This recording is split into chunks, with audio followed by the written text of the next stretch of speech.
FC Cincinnati, the 2024 Road Warriors. I admit, I'm starting to think about booking an away match trip soon. I mean, everybody at those games seems to be looking like they're having fun. It's a small sample size, but we have noticed a few trends to start the FC Cincinnati season. That is for sure. I have a few pointed conversations for the squad tonight to chat about. And we also have a bonus preview from Coach himself on FCC's funky formation and a whole bunch more in store for this episode of Cincinnati Soccer Talk. I'm your host, Boston Brazel, and we have a great show tonight, ranging from that drop in Concacaf to the success away at New England. Only a handful of unbeaten clubs left, and Cincy still finds themselves among them despite some early congestion.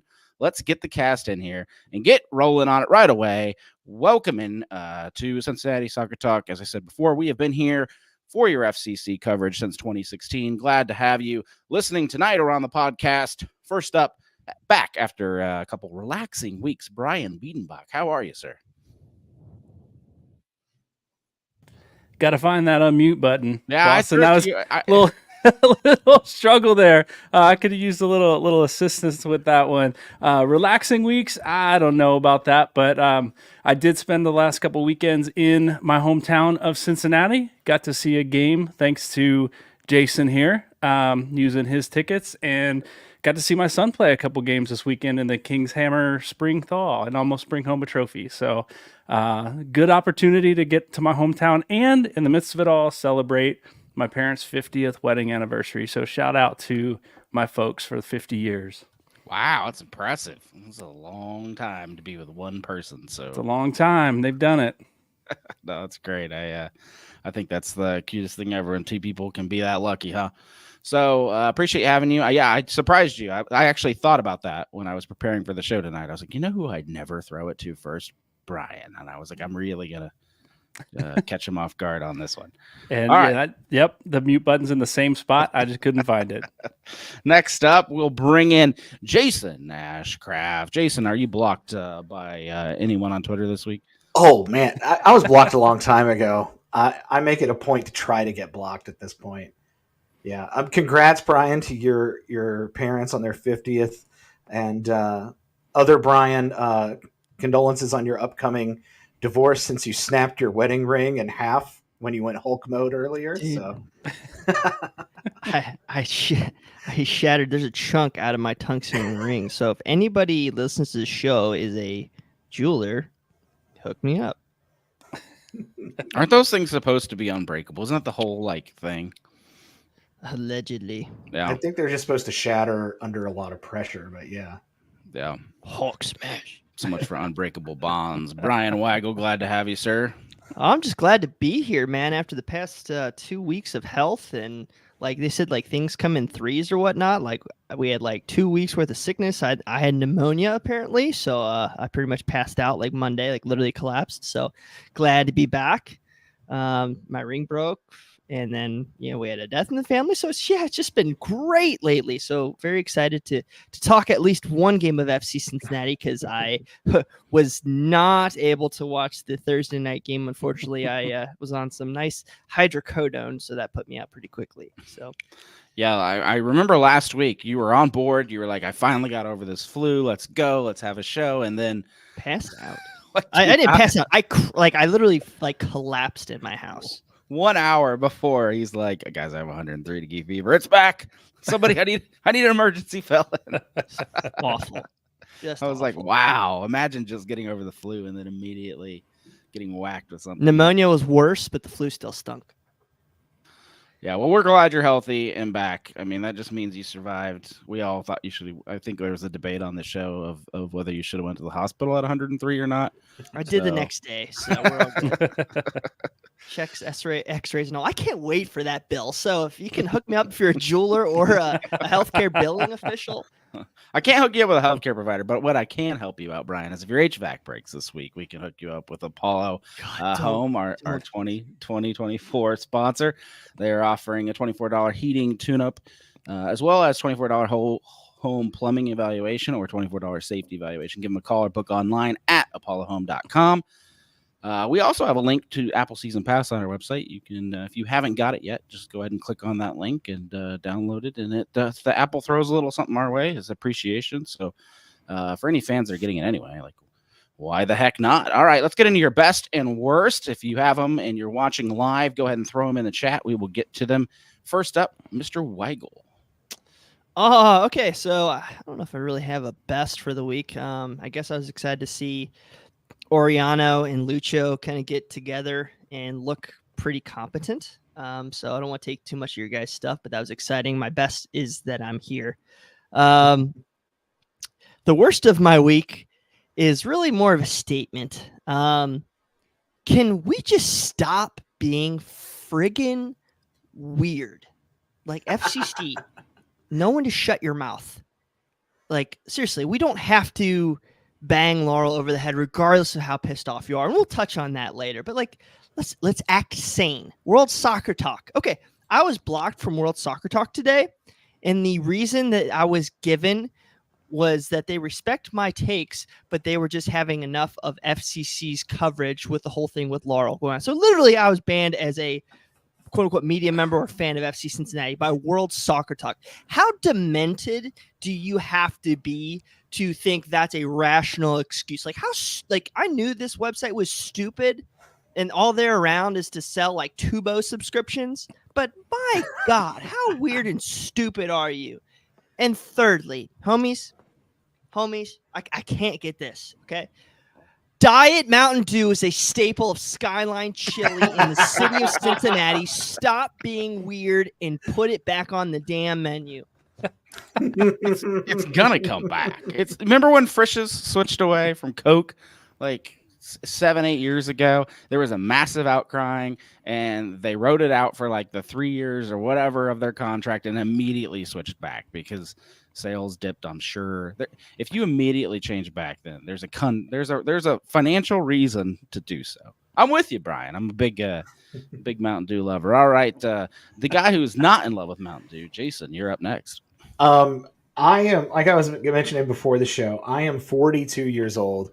I have lived in the tri-state my entire life, and I did not know that the Mountain Dew pairing was essential to the Skyline experience. And I'm guessing it's because I don't like Mountain Dew, nor do I like Pepsi. So, or you're an alien, and we live in Men is Black. I steer clear of that stuff. Man, I love a good World Soccer Talk bashing. Keep in mind, this is the last thing I'll say about them, I promise. But this is an outlet that during I think it was 2014 World Cup or the last World Cup, one of the guys on the podcast, not the main guy that we interact with, the other dude with the British accent, he said that he wished the U.S. would get eliminated early so that the narrative would change and people wouldn't have to talk about the U.S. anymore. This is something I saw on Reddit one time, so I could be wrong, but I like that rumor. I'm going to keep spreading it. My best of the week is the fact that FC Cincinnati played without Obina Wobodo and didn't look awful. The back line of FC Cincinnati is, I think, going to turn out to be the best one in MLS this year. And then those who filled in did an admirable job. I knew that going into the season, Obi was going to be a key player for us. And whenever you see somebody like that go down, you kind of worry, oh no, is this going to really affect us? And it didn't really too much, other than Monterrey, that's its whole thing. But, so glad to see that. My worst of the week, other than a ton of talk about FC Cincinnati that had nothing to do with actual soccer being played on the pitch, my worst was missed chances at Monterrey. I think we're gonna come back and think to ourselves, man, there were a few chances that we just couldn't get done. And it's not anything to be upset about losing to the best team on the continent, but at the same time, those two games against Monterrey, I kind of feel like I want to do over. There were some really good chances. The goals that Vazquez scored were either a tap in or a fumble by the goalkeeper. We were there, guys, and hopefully we'll get another shot at them in Leagues Cup or maybe the CONCACAF Cup next year. Yeah, good takes. I appreciate that. Some takes from you guys. Best, Lucho Acosta is the MVP, and he's ours. Worst, please, let's find a competent forward. Still some concern up top, it looks like. We have another from Jay saying best, still gelling. FCC held their own versus Monterrey. And I agree with that. I think they did play well. They just didn't put it in the ball when it counted. Or put the ball in the net when it counted. Worst, the fact that Mexican stadiums apparently schedule polo matches before soccer games. Their field is in bad condition. I mean, you should have seen ours at the end of last year, though, to be fair. I think Kevin, best, Lucho, free kick. Worst, Luca, defense, work in progress. I think that's a fair assessment. It's early, and he's a new player into the league. All right, before I steal them all, Biedenbach, you're up next. Yeah. So before I share mine, the Luca learning, still figuring out that position, I got to say my brother showed up to my son's game this week, and we started talking about the game, and he said both of those goals were Luca's fault. And I had a couple parents on my son's team turn and look because our center back on his team is named Luca. And then he starts talking about, and Murphy didn't help him out much. And Owen Murphy's mom turns and looks at us and goes, "What are you guys?" And so they were both impressed and offended, I think, at the same time, that this guy they didn't know knew their kids, they thought, and was blaming them for the loss. But anyway, moving on to the best and the worst. We did miss some chances, but I think in the last two matches, we saw our offense start to click a little bit and create those chances, not just that run through by Corey Baird and counting on him to get his foot high enough to get the ball in, but we actually saw some chances created. I've been the biggest, I wouldn't say hater of Bupenza this season, but man has been playing extremely selfish. But these last two games, he's finally found some passes, made some runs. I think we're starting to see a little bit of it click. I don't think we're seeing the best of it by far quite yet, but it's good to see some of those flashes. So that's my best. It's a glimmer of hope. I'm going to challenge your best. Okay. How does Sergio Santos fit into all that? He shouldn't be on the field. Oh God. I think we saw the best of him a few years ago when he was coming in late in games and he was, getting red cards on players because his speed. But I don't know. I've seen defensive speed match him, and I don't think he's the player that he used to be. He's not the threat that he used to be. And man, we had a goal taken away because of that. So I don't know. That was a close one. But so yeah, good challenge. I think we're starting to see it, but I think we're seeing it a little bit more when Bupenza is passing the ball. Maybe Dado's up top. Maybe Kubo's up top. Kubo's all over the field. We'll talk about that maybe later. My worst, so many yellow cards, man. So many yellow cards. We're 4 matches into the season, and Lucho has 2 already, and Buka has 2 already. Bupenza gets one for just something stupid, and it's too early in the season to be getting stupid yellow cards like this. So, ref, whatever. We just did some stupid things. Yeah, but we did have the rare moment where Acosta just rose his hand up and he raised his hand up. Was like, yeah, that was me. And didn't argue. No, I agree. Yep. I was like, who is that guy? What happened to our Acosta? All right. There's a few more good ones out there. I think the funniest one I see is that Wolfster on YouTube is disagreeing. He thinks Luka looks nice. And so all fans got different tastes out there. Worst, why did we have to get the most difficult draw in Concacaf? Yeah, it was a tough draw, but if we would have won that game, we would have had an easier path, through Messi. So, actually, the whole draw was really rough. Is all I'm getting at. It was sarcasm, right? Well, if you have to be a good team to get in that tournament, so yeah. Yep. I'm with Jason. Let's get back there next year and give it another fair shake. I think we all thought our depth would be able to be a huge asset, and it has been in the way that like we're still doing good in leagues games, but it just didn't show on the international stage. And I don't know if it's because it's so early or what, but you have to imagine if Brandon was on this side, things would be going a little bit better. Especially because he wouldn't be scoring goals against us, which happens to be my worst. getting scored on by your own former hero. I don't know. I had tough emotions. I still think I need to go to therapy to deal with Brandon scoring on me, and I don't know how to feel because I'm so used to just loving that guy. Go with me on this one, Boston. Okay. Sure. With Brandon. Like, I hate that we're out, and I really want to be in there, and it stinks that he scored against us.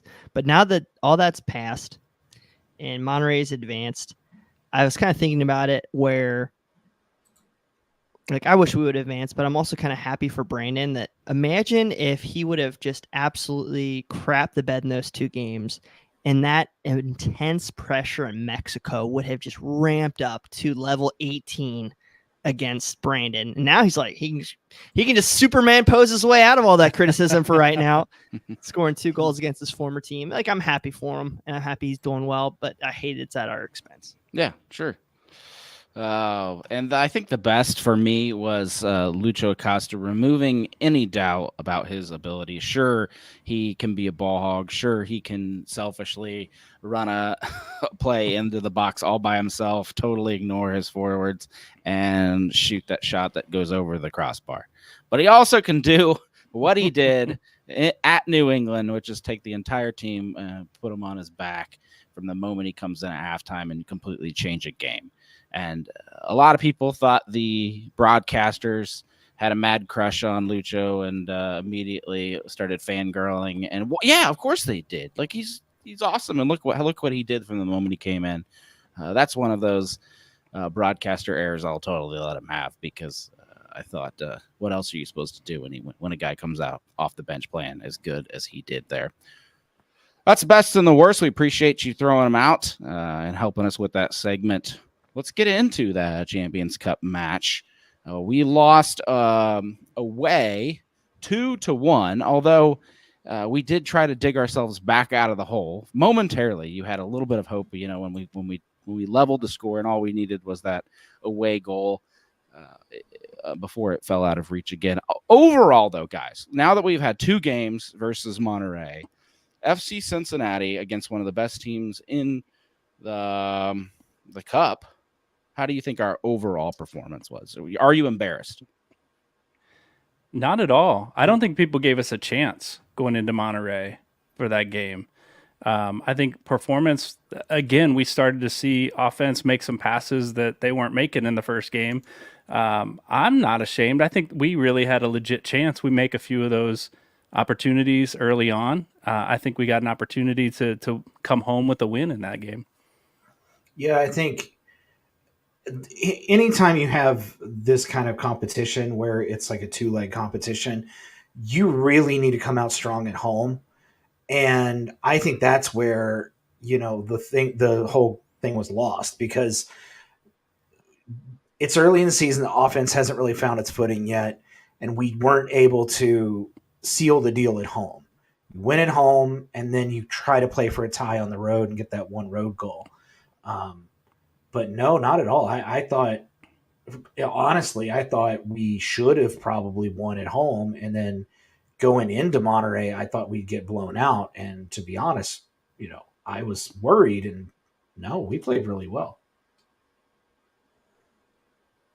Yeah, I think the early question is, how MLS clubs are already under a lot of pressure. They're heavily judged in these international competitions. We all know they don't tend to succeed overall. I think we've had one MLS team win in the last 20 years in this tournament.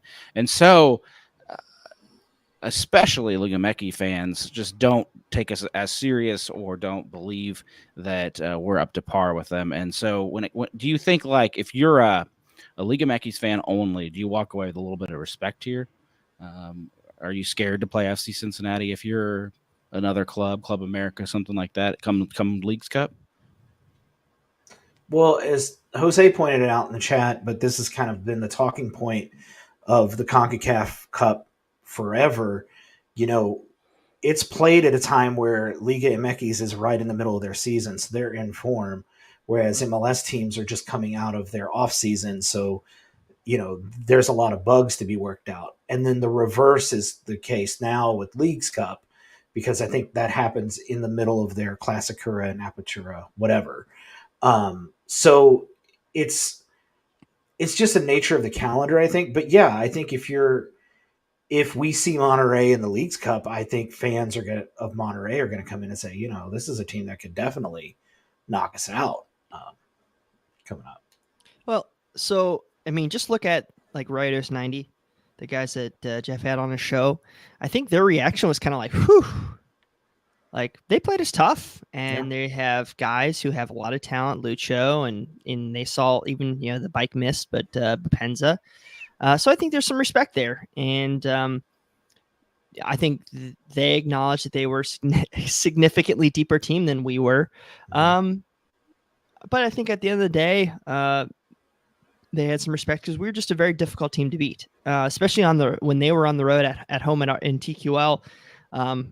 My point was like they didn't really go after the game. They were kind of like a rattlesnake. Like they kind of coiled back and then sprung forward and then coiled back real quick. So they had some really good tactics. I think they were very well coached, and they capitalized when they had the chances. We didn't.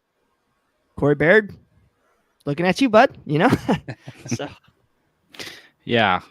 The first match for sure, a lot of opportunities. It felt like actually even our original slate of games, even in Major League Soccer play, kind of come out of the gate at preseason when the forwards as a whole have been sluggish, failing to. And I'm not going to rehash some of the stuff we've already talked about on prior shows, but overall, it's kind of nice to see a little bit of that fading, even away at Monterrey, getting that first goal. I think there helped, and then just our away form overall has been pretty decently. The one big thing that has changed is we're missing Obi, and we talked a little bit on the show last week of how is Pinto going to fit in. This is a young player that has been thrown into the fire a little bit last year as prep, and now for real, the team depending on his role. What did you think of Pinto? Did he stand up to the task?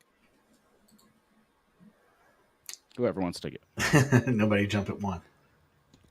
Yeah, I'll jump in. I was impressed. I mean, we talk every single week about Obi holding it down in the middle, and what are we going to do if we lose Obi and his tackles and the way he chases guys down. I think Pinto's not Obi, but he was solid, especially for a young player. He's fearless. He goes in hard.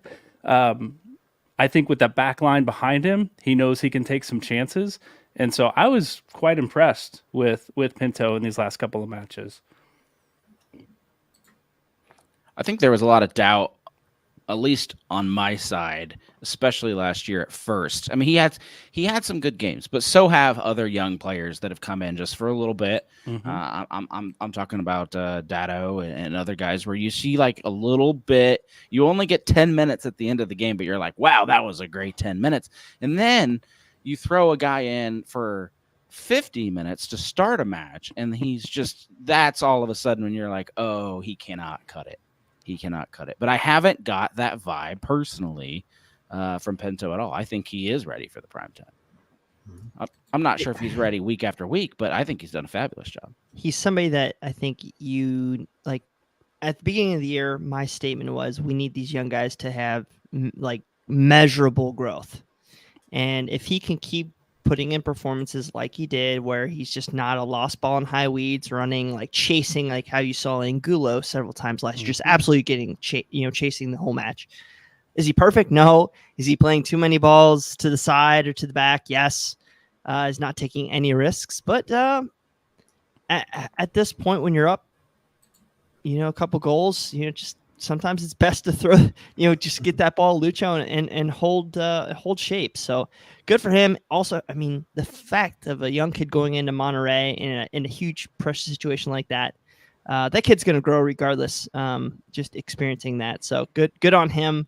And I think he is showing that measurable growth that we didn't see, out of Kimi and maybe Dado this weekend. You can have that conversation.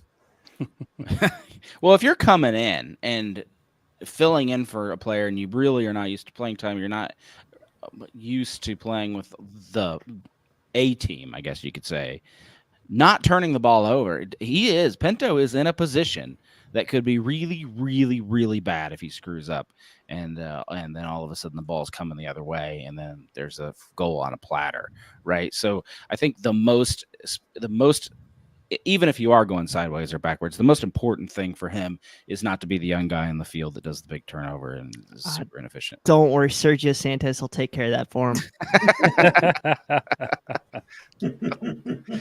Oh, did I say that out loud?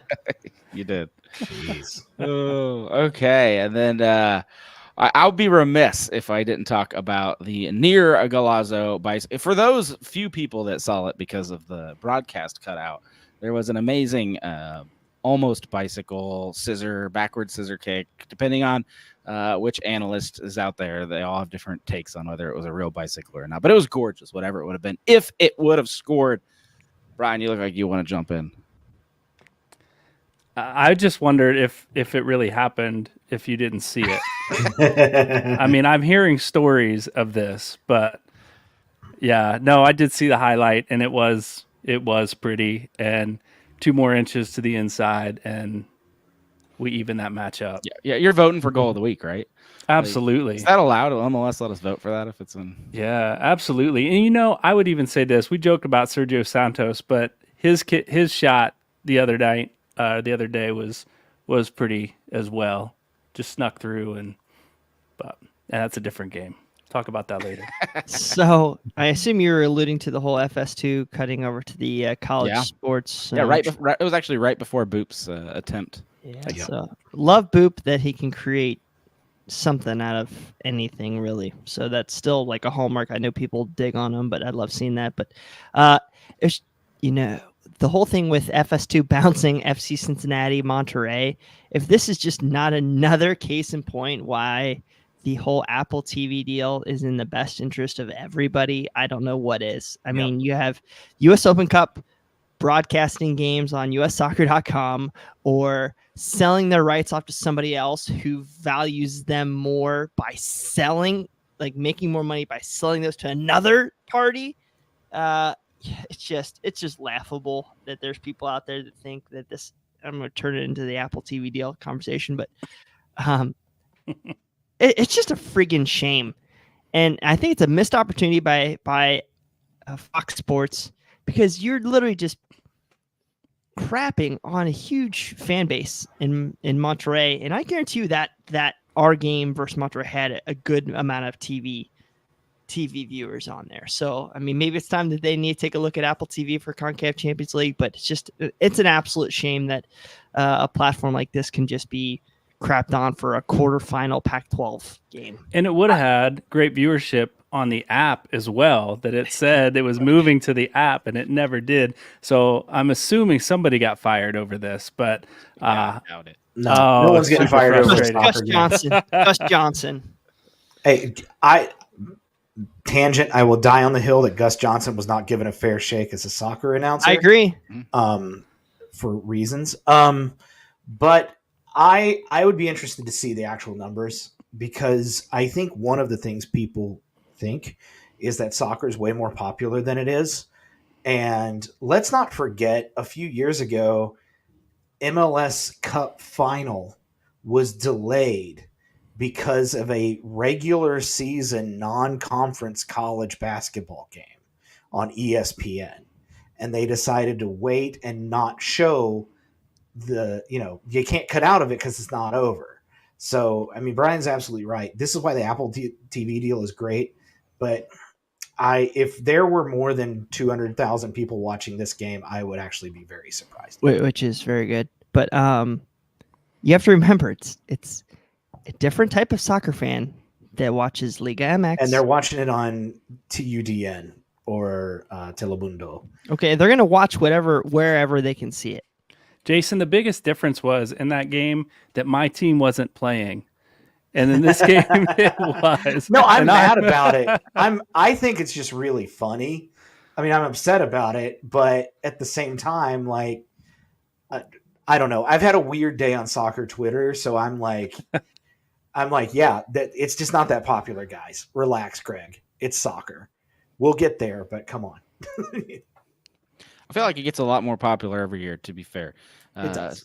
Starting out in USL here. I mean, maybe we're all biased because our whole city seems to know who our team is, and you wear FCC clothes. You go to the Kroger, you see somebody in FCC gear, you nod your head at each other. Like, I mean, that's a regular occurrence in my everyday life. So I saw a person in the Seattle airport last week with an SCC hat on who is not getting on the flight with me back to Cincinnati. They're heading the opposite direction. Nice. Yeah, I mean, it's not uncommon really to see stuff. So I think we might be a little bit spoiled because we have significant buy-in from our city. But overall, if you go to Topeka, Kansas, I imagine the people watching soccer are nil. It's a 0-0 game over there. What does MLS need to do though, since we're on the topic, to get more viewers, to be taken seriously on national television? Not necessarily do that, just to friggin' advance in this tournament. Oh yeah, I mean it's expanding rosters. I mean the fact that you can bring Berterame off the bench in some of these games and still have a competent forward versus having to bring on Sergio Santos as your third striker. I mean, it's just that overall roster dynamic, and we're not going to get there until these owners get their heads out of their bums and start investing top to bottom on these rosters. I mean, I know we can have this discussion every week, but it's staring you right in the friggin' face. And you might go, oh, we're so close. Oh, we're so close. Well, how do you get over that hump? It's with adequate bench players. It's not having Kubo be a left back. It's about keeping him in the center midfield or wherever role and having additional players in those in those portions. I mean, I think that's a valid take. What, Monterrey's team was 50-something players? Is that what I heard? Dude, they got guys with 3 numbers on the back of their jerseys. So yeah, it's not that a lot of MLS teams actually have a higher salary budget than a lot of Liga MX teams. It's how they're able to use those budgets. And of course, having a designated player really skews that, if you're paying one guy $10 million. I was just going to say, I'm not sure I agree with that. I mean, it is skewed, but if Liga MX or any other league on the planet really wants to go out and get that third striker, they can just do it. It's those top end teams. Yeah. It's the top end teams that are playing in this competition, not like the Juarez's of the world that can do that. Right. All right. Well, appreciate your opinions and thoughts on that. I feel like I'm weaker in that area, so I love hearing from you guys. We'll hear you talk about Pittsburgh Riverhounds and if we get to the Pittsburgh Riverhounds, I'll talk about them. They dropped their home opener this weekend, so. If you are looking for our Growler Cup, it is still alive. It is on the Patreon page. We are going to update the scores. We're doing a little bit different approach this year. We're kind of shooting out 4 or 5 at once so everybody can fill those in. And then we will update the scores and then shoot out another batch for you all to pick from. Less spam, more Growler Cup. That's the motto this year. All right. And the second half of our show is sponsored, of course, by Beyond Exercise, a local physical therapy and fitness building business that helps anyone get active and stay active. In fact, they've helped Nick Hagland and Brandon Vazquez with their physical therapy and strength training. During the offseason, ask the fellas at Beyond Exercise about their ACL injury prevention screen, which was piloted with Nick and Brandon. Learn more at gobeyondexercise.com. We appreciate them for sponsoring our show and making all this stuff possible. All right. We're going to get into the good news now. We did a little bit of the bad news with the Monterrey game and how does MLS make strides. Now we're going to talk about good old home season where, you're supposed, what's the motto? You're supposed to win at home and get a point on the road. FC Cincinnati decided, screw that. Let's do it in reverse. We're going to get a draw at home, and every time we go on the road, we'll pick up 3 points. That proves true against the New England Revolution, winning 2-1, goals by Lucho and Kubo. Brian, in case you're listening to the podcast, Brian just threw up Mr. Yates's comment on Facebook that said our sponsor Beyond Exercise has cost us Concacaf. That was a great sponsorship while we had it, guys. due to their training of Brian. Jay, I'm sure Beyond Exercise, when they listen to the show tomorrow, will appreciate your comment there. Overall, though, what are the takeaways from you all watching FCC win versus Revolution? And I really want to know this because before the game, a couple of you told me that we were going to lose from the very beginning when you saw that lineup. So let's talk about that lineup and the interesting sword formation we ever went out with. So I guess we had Celentano as the whatever, pommel hand, whatever. And then you had your 3-back of Keller left, Miazga and Miles Robinson. Kubo left back, DeAndre Edlin right back. You had Pavel Buka and who was it? Pinto in the midfield. Then you had Baird and Dado Valenzuela above them. And then the tip of the sword was a very dull Sergio Santos. So, yeah, we call it the scabbard. Well, let's call it the scabbard. I like that. It did look like a little tiny sword. Yeah, it was weird. It looked like a whole lot of nothing. Yeah. Whole lot of conceding possession. Yeah. Yet it worked. Pat Noonan does it again, Bri. Yeah. Shoot. How about that, huh? So Dado. Let's talk about Dado. Let's talk about Dado. I think when he did get on the ball, there were certain times where he was able to get some composure. Mm-hmm. And I thought that was very good. Take little things out of this. I know he was subbed off after 45 minutes. Was he always composed on the ball? No. Did he chase and find difficulty getting into the game? Yes. But I do like those little moments where he was able to beat a couple players with his feet, pick his head up, deliver a good pass. And I think more times like that will be better. I mean, he has to think about what to do in those situations and how to get the ball forward versus listening to Lucho in his left ear. So more growth out of that.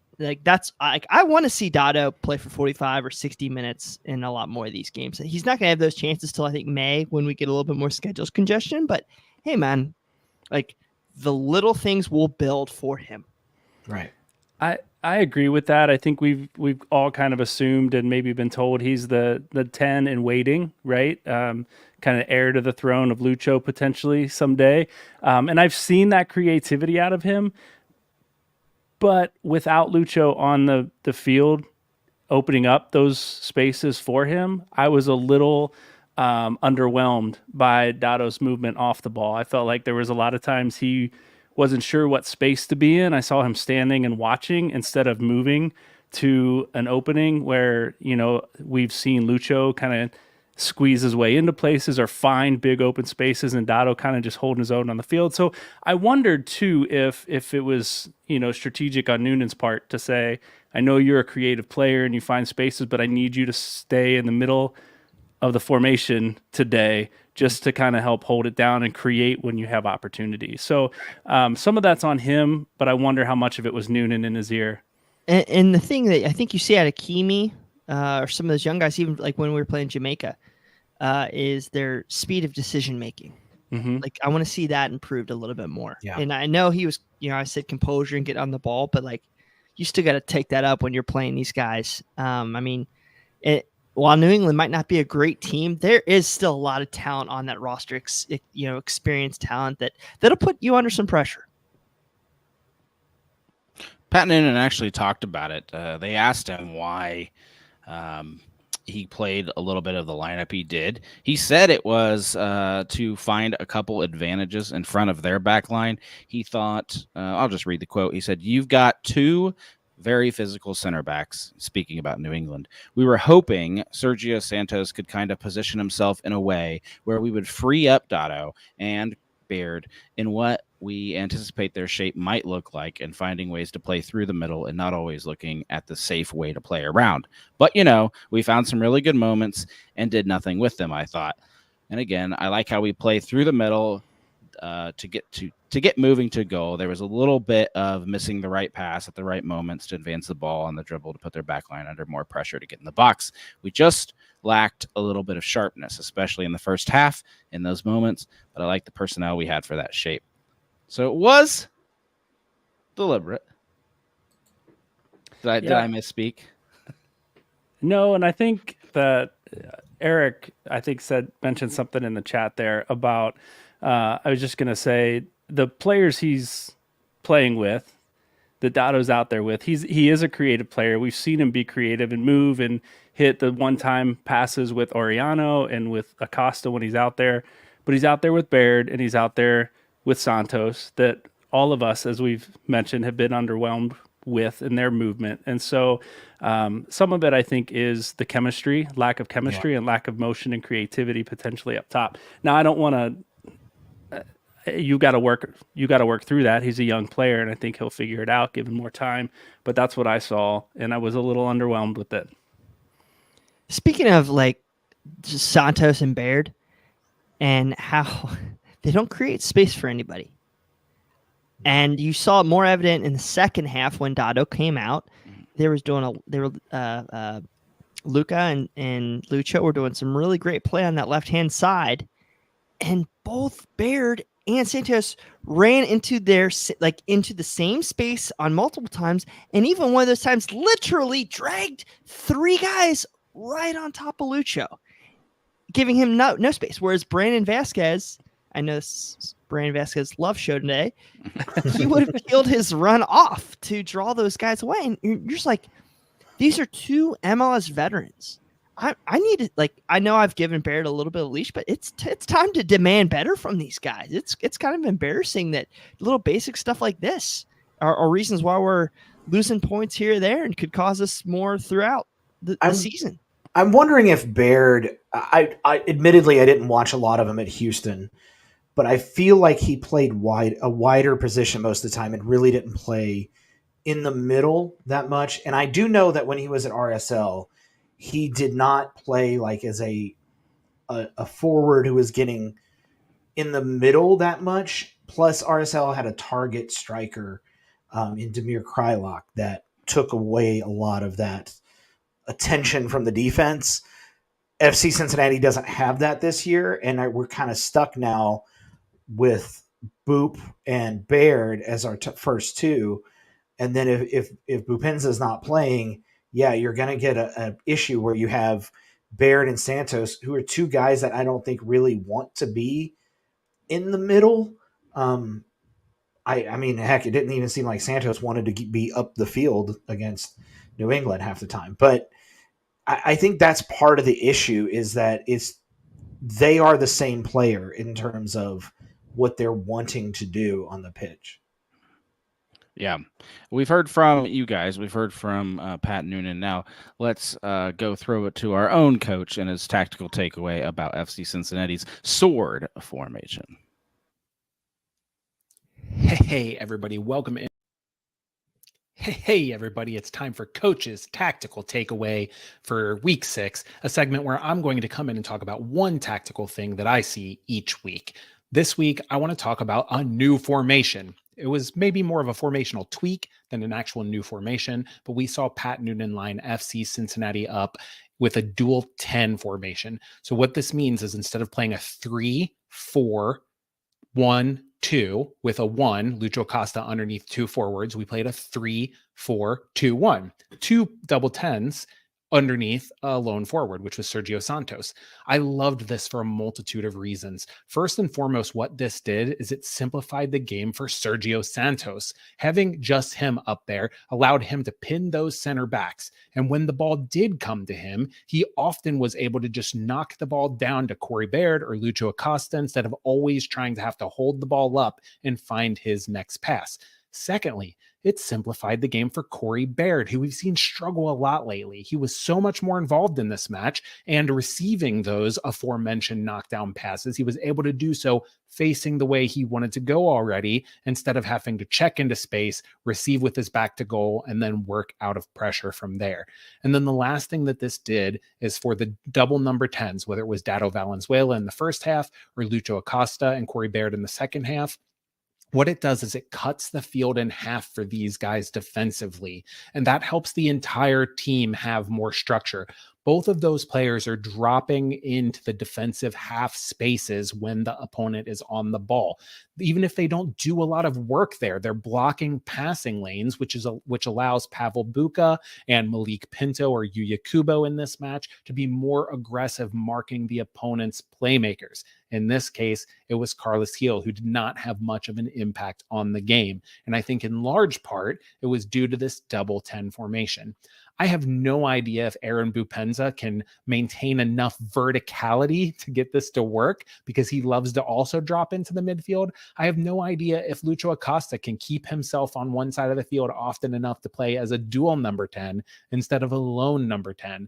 But I do know I love the tweak from Pat Noonan, and I hope to see it more. The question will be it be Lucho Acosta and Corey Baird starting underneath and Aaron Bupenza? Or could it maybe be Lucho Acosta and Dado Valenzuela, or even a Yuya Kubo in that other number 10 role? So many interesting options. And it's the first formational change we've seen in quite a while from the orange and blue. So I'm looking forward to seeing if we see it more often. And that is it for Coach's Tactical Takeaway for Week 4. If you want to get more content like this, make sure you head on over to wherever you get your podcasts and subscribe to Talking Tactics with Coach Goff, where Justin Hoyt and I broke down all of these tactical nuances, as well as some other things from the New England Revolution match, just like we do each and every week. All right. Thanks to Coach for joining us on the show. I thought his takeaway was pretty interesting, a little bit different than what we were thinking off the rip. Coach, honestly, if you've been watching FC Cincinnati, it is kind of an intriguing game to see Pat Noonan go away from his tried and true formula and try something new. That was by far the most interesting thing. I thought, well, is it going to work perfectly? No, these guys are used to playing a certain way, and all of a sudden we threw them into a bit of a pinch. But Coach, good observations. Pat Noonan did say as well in his press conference that he's getting closer to figuring out who his regulars are. I believe that's the word he used. So I think that a lot of those players out there are proving themselves, and that our final lineup is not quite set, but getting closer.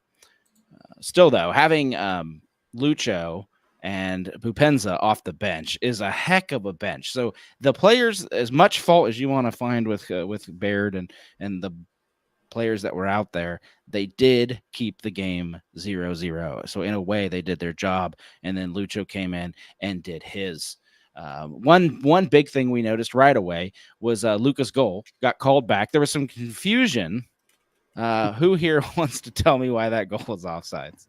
Because Sergio Santos was past the line. Where was that at? Was that like that was at the midfield? Beginning of the entire play? It was. If I remember the sequence of events correctly, the ball is played forward. Santos is over the line. Then somebody gets it and sends it up to Acosta. Then somebody passes it back. Like, there's a lot of stuff happening, but they missed that initial offside call. And I think this is a case of, when you have the refs on strike and basically Pro is calling the games from the VAR booth, and that's why this was all messed up. But it all happened because Santos, if he had been on the FC Cincinnati side of things, it would have been onside, and it was only like a foot difference. So I think he was just about half a step over the line. Yeah. And I think, to be fair, the defender, the right back, I think stepped up just as the ball was being hit. So he was even, but he just didn't step with the guy. I think it was closer than it probably looked initially. But it was him that came back to the ball, and that's why he made the play on the ball, which is why he was called offsides. He touched it, and it kind of skipped off of him to Lucho, and Lucho went forward on it. So it was close. I'm surprised they didn't review it, but he was off. I don't have a Apple TV or Apple whatever, so I have to Chromecast it to my TV from my computer upstairs. And so I just don't have the convenience, guys, of the rewind button. And you don't normally see a midfield offside call that goes all the way to a goal, your team celebrates, and then a super late flag. So I was very confused. I'm not going to lie. I was trying to figure out what happened. Sergio Santos is a verb. No. What'd you guys think of Celentano overall? He's been getting some less love over the last few games, but overall let one in. But it was a pretty tough one to, I think, put up. He had a lot of good saves though. I think he single-handedly kept us in that match in the first half. I think as solid as we played, we let some guys through, and he made the saves he had to make to keep us in that match. Mm-hmm. I thought man of the match from the get-go, and then Lucho came in and just turned everything around. And so it's hard to not give Lucho man of the match, but Celentano played exactly how we needed him to play. Yeah, and I was hard on Pat Noonan about his sub patterns in the last game that we played at MLS at home, in which we didn't win. We drew. And so I have to give him respect here. Putting Lucho on at the half surprised everybody, including the announcers, because he at some point somebody said he wasn't going to be ready to go, and he's probably only going to get 30 or so minutes. That wasn't the case.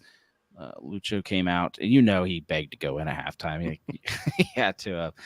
Overall, though, we even saw Steven Jimenez in here when asked about it after the game. And I'm going to quote this because this is by far my favorite Pat Noonan quote of the night. He said that he went back and forth on that decision in his own mind, and I thought it's forget about the age. Can the kid play? And he can play, and let's see how he can help us close out a game. And I think he had a couple moments where it was excitement in the way he's closing the ball, but maybe we could, he could have better footwork in closing out some of the shots from outside the box. He ended up one of them being a foul. Maybe both could have been, but I like the fact that he gets to experience the end of the game in a meaningful game and see what that looks like and feels like because he's out there, because he can help. So Pat Noonan, high remarks, I think, for Jimenez, and you could. I love when coaches show their humanity. It's not just a presser in which you give the scripted answers, but he literally goes through his tossing and turning over whether he's going to let Steven Jimenez in this game, and I thought that was pretty cool. So if you're a fan that likes FCC playing the kids, we clearly will, regardless of the depth and the strength on some roles on this team. So I think that's it, unless you guys have anything else you want to dive into on this one. Can we talk about Kubo just for a minute? Sure. I think Kubo he's played almost every position on the field this season in 4 games plus a couple Champions Cup games. Where do you want to see him land? It's not the outside back. Is it a dual number 10 potentially, like Coach was talking about, or someone was talking about in the chat with Lucho? Is it up top as one of the top 2? I feel like he brings some energy when he comes in there. I don't know if he starts as a striker, what kind of energy he brings, but I would love, he's been Superman for us. He's been everywhere. I'd love to see him land somewhere and really get a chance to excel and get to play the position for an extended period of time and just know where he's supposed to be on the field. He was signed as a forward, if I remember correctly. I think so, yeah. I'd like to actually see that, because I don't think he's played forward a single time. Did you see how he tried to head that ball? Did you see how he tried to head that ball? Yeah. He was past it. I mean, he leaned back to get it. Not a forward. I mean, I think if we had a target striker, it'd be different. But I would like to see him play up top. I don't know if, he can fill in the back, but I really wish the guy was more of an offensive player. I think the way we're playing suits him as a striker. I think that's what hurt us with Brandon Vazquez in the last season, is he excels making runs and getting balls out of the air, and we're not sending many balls in from the sidelines. We're playing through the middle with our feet, and I think that suits Kubo because, as Brian mentioned, balls in the air may not be his strong suit. We haven't seen a full-strength side for us much this year, and I still think we're missing a piece or two that would impact where he's going to end up. There's discussions that you hear your rumors about, Angulo leaving and another U22 coming in, and now you're hearing, hey, maybe we'll have a third U22 spot coming in the summer through MLS roster rules. So I think we're going to see another forward. So I'm not expecting to see Kubo, and I think he gives us the most flexibility, doing what he's doing right now, coming off the bench when we need him to, spot starting when we need him to. But overall, if he's in that 8 or that, I don't know, 8.5, where he's able to go forward a little bit more, I agree with that, but not leading the line. But he is a Swiss Army knife. I mean, that is a good thing to have, a player that can play anywhere. I mean, let's just make him the number 9. He had it in a goal, so he's the new striker. Just put him there. That thumpy here is Brian hitting his head on the mic.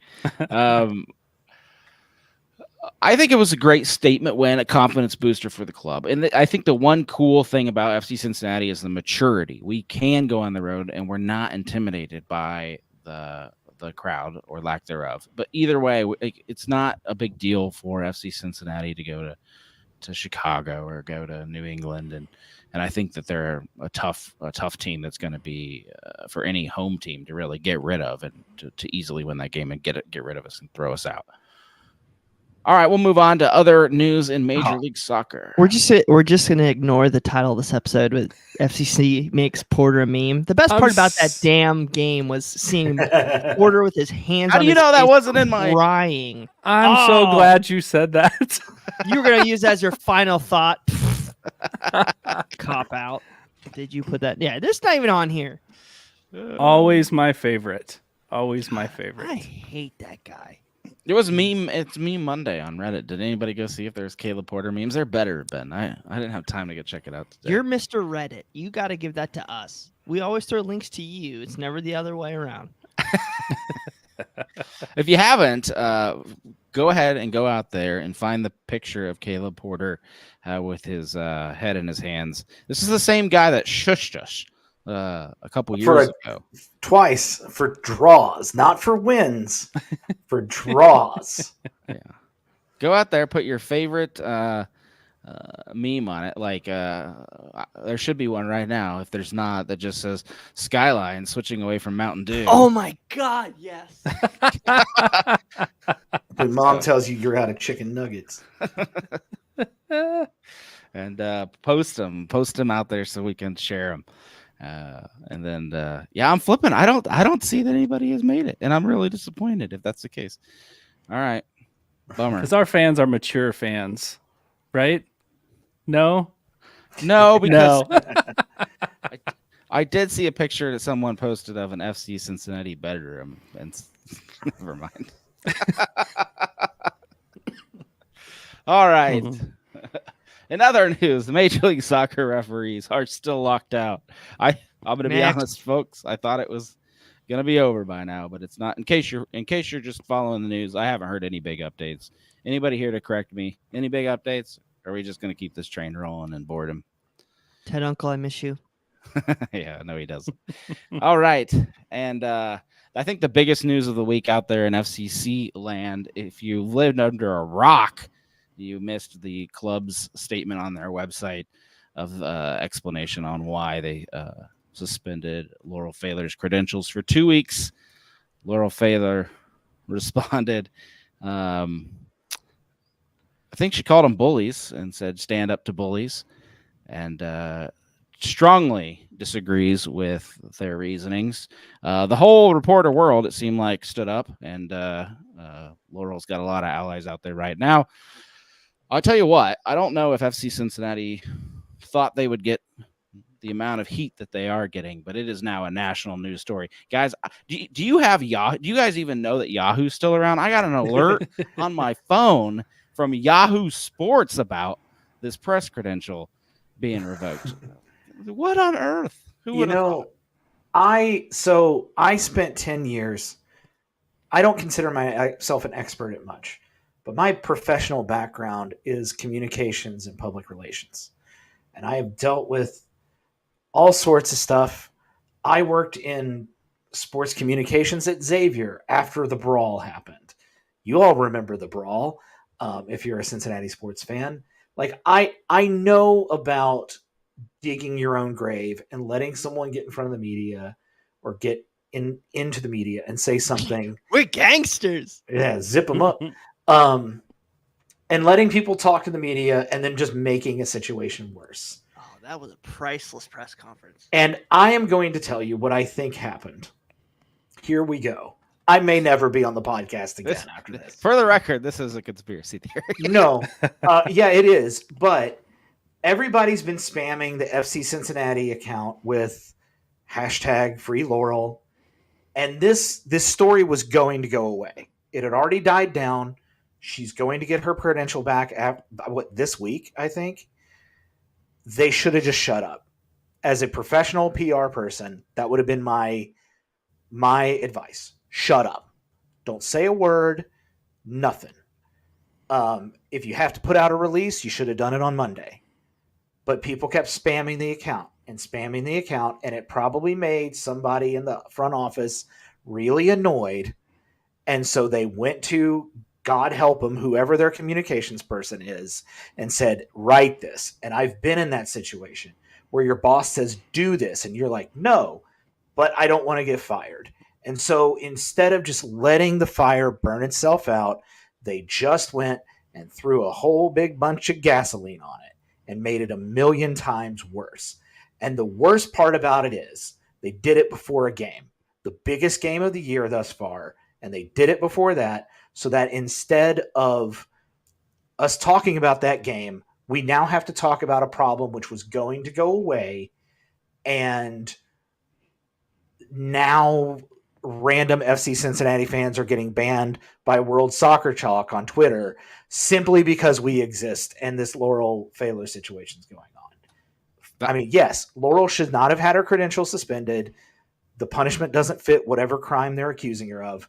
But FC Cincinnati really did a poor job on a public relations standpoint in this and really burned up a lot of goodwill that they had spent the past 2 years building up.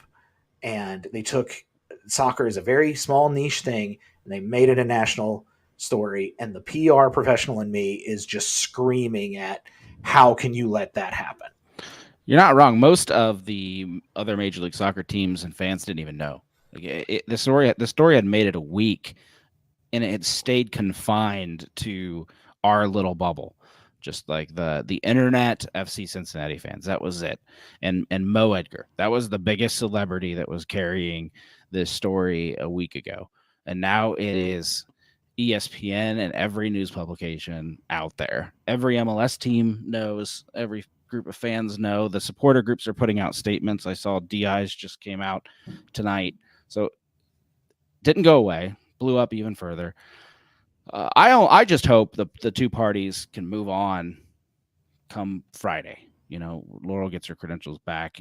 If it hasn't been reinstated, she'll come back. And now we all have a working relationship with the club. And I can tell you what, if it was me and I'm coming back to work, Laura's a professional. I think she'll do better than I would. But it's a toughie. It's hard to feel awkward. Hard not to feel awkward. I mean, going into that first week or so. For every single person on here, I see a lot of comments about they think they know exactly what happened and what's going on. We hear stuff through the grapevine too. Don't take everything you hear as gospel. I think if you look at the ESPN articles, I'm going to base my comments off of Jeff Carlisle's reporting, which jives with a lot of stuff that we hear. That the straw that broke the camel's back was probably or most likely that Alvaro Barreal deal. Okay. And I said this a couple weeks ago about this whole statement where Pat Brennan reported through the club, Alvaro didn't want to be here. Laurel came out a day later from, I'm going to assume it's the agent or brother or whoever affiliated with Alvaro saying, no, that's not true. He loved FC Cincinnati. At the end of the day, Alvaro wanted to leave, but none of this was malicious. Nor does it matter. It doesn't matter. No, it does matter. It absolutely does matter. If you're coming out there, it matters this much to raise this big a stink over. If you're no, it's how you report things. If you report something that's like intentionally malicious towards the club, I think and you don't have effective ways to address that through the club. I think there is a rational. I think there is a rational punishment for that, but I don't think that's what happened. I don't think anything was malicious here. I don't think Laurel wrote this piece to be inflammatory for the club. Yes, did the club disagree? Yes, was there probably discussions about how all this went down? I'm sure there was. But at the end of the day, the punishment doesn't fit the crime. Right. And that's what gets me very upset with this whole scenario. In my professional career, I pulled a credential twice.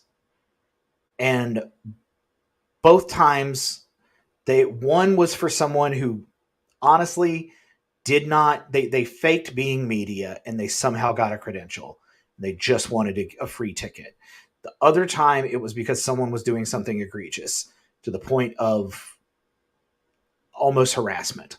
So that is, I mean, to pull a credential is a big thing. But let's not forget, like, this is a problem MLS has had back in RSL days when Deloy Hansen, the owner of RSL, the guy that did the racism and had to sell the club, he didn't like the way that a local sports columnist wrote something, like their version of Jason Williams. And unlike Jason Williams, that was an actual good columnist. And so he had them pull this guy's credential.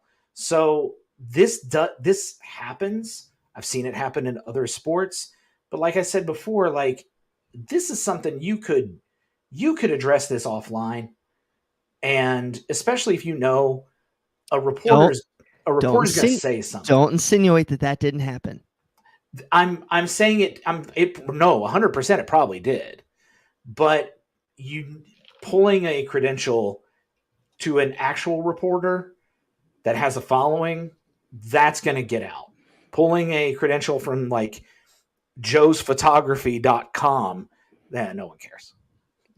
At the end of the day, guys, like some of these protests and stuff I'm seeing, and we can talk about U.S. Open Cup stuff too about this later. But like, do you really want to protest? Like, do you not want to buy a cup? Like, that's your prerogative.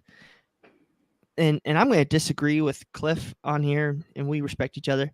Like, Olive and York T-shirts that say "Free Laurel," like, don't do that stuff. That's silly.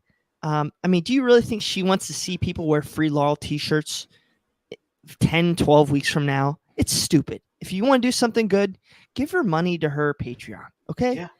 Do something smart with your money. Like if you really don't want to support the club, do this. That's your prerogative.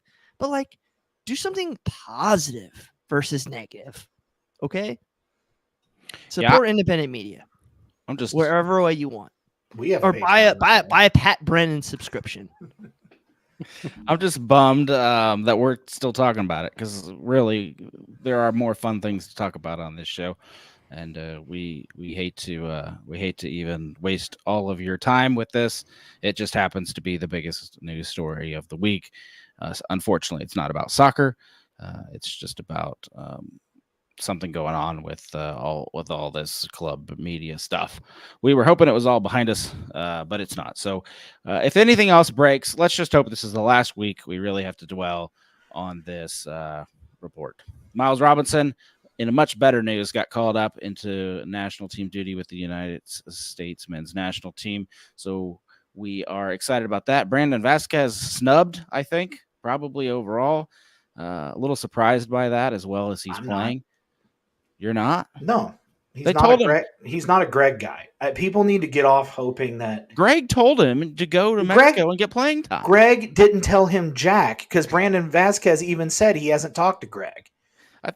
And I'm not like a hashtag Berhalter out guy. I'm close. But yeah, like people need to quit thinking Brandon Vazquez is going to make some impact on the national team. He's not a Greg Berhalter guy. So he's not going to get a call up. Sorry. You hurt my feelings. And it's because I don't want to believe you. I don't want to believe that you're right. I think you might be, but I don't want to believe it. All right. Yeah, I'm surprised by it. Jason, I agree with you. He's probably not, he doesn't fit Greg Berhalter's system, but he's been tearing it up, man. I would love to see him get a chance. He's looking better now than I think he did even in his heyday in Cincinnati a few years ago. Yep, it doesn't matter. All I'm right. in a mood tonight, guys. I see that. I see that. Let's jump into your final thoughts. You only get one more shot, Jason, to take, but we're gonna let you dwell on it. We're gonna let you stew over there, and we'll throw it to Mr. Biedenbach first.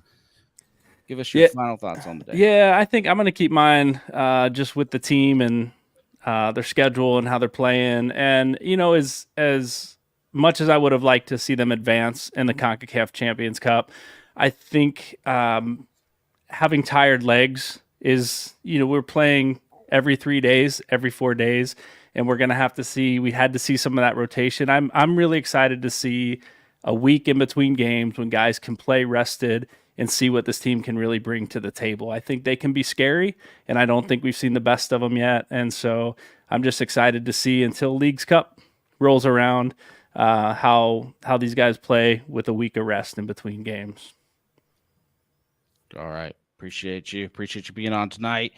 Mr. Brian Weigel, give me your final thoughts, sir. All right. US Open Cup starts this week. Congratulations to anybody who cares about that. And the Jägermeister USL One League Cup, all that cool stuff that you hypocrites come out after me saying I like Leagues Cup, and then all of a sudden you're celebrating. Just whatever. I've seen a lot of people on social media say that they think all of us should boycott the Leagues Cup. And here's why I tell you that's a bad idea. Unless you can get 90% of the supporters to not show up or nobody to show up in that area, it's going to look stupid on all of you. If you don't want to spend the money, that's fine. But literally going out and actively saying don't support your club will backfire because people are going to go buy those tickets.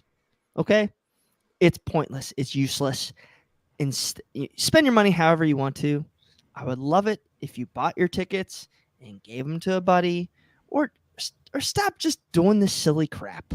Spend your money however you want, but trying to actively boycott the Leagues Cup is about the dumbest thing I think I've seen come out of some of these MLS fan bases. St. Louis, you're just digging your own grave. You guys are going to have a lot more to worry about come June and July in terms of like season ticket renewals and stuff like that when you guys find out you're actually crap. So, I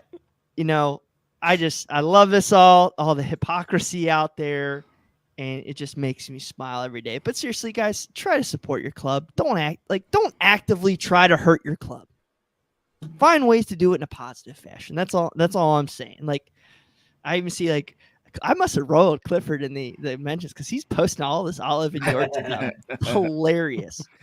But just find different avenues to support your groups versus trying to poo-poo on something, because guess what? Everybody's doing it. Everybody's going to be doing these League Cup things because teams need money, and there's different avenues to make this money. So do what you can do whatever you can afford.